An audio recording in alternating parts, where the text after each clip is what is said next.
tuman hokimligi mahallalar uyushmasi rahbari Isaxonov Abduvali Xomidovichga beramiz. U kishidan ham chiroyli fikrlar eshitib, tadbirimizni davom ettiramiz.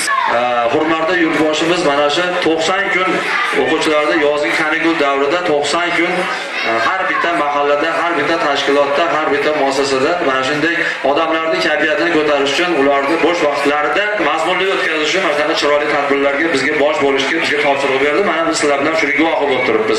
Albatta bugungi tadbir o'zgacha bo'ladigan umiddaman.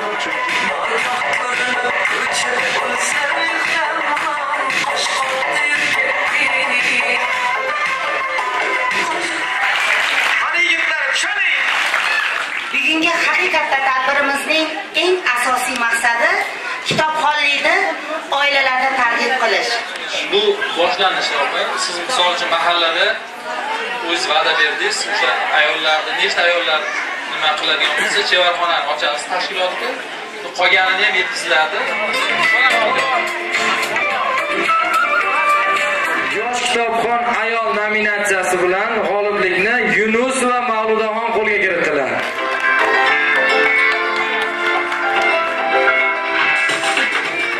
Nuroniy kitobxon onaxon nominatsiyasida Normirzayeva Jamilaxon onamiz oldi.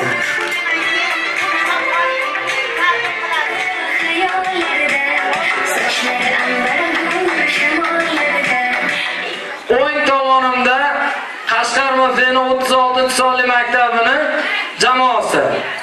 Chap tomonimda Bolalik MFning 25-sonli maktabining jamoasi.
Oqlarni ko'rib pinhona yig'ladim, ichim to'lib onamning sochida oqlarni ko'rib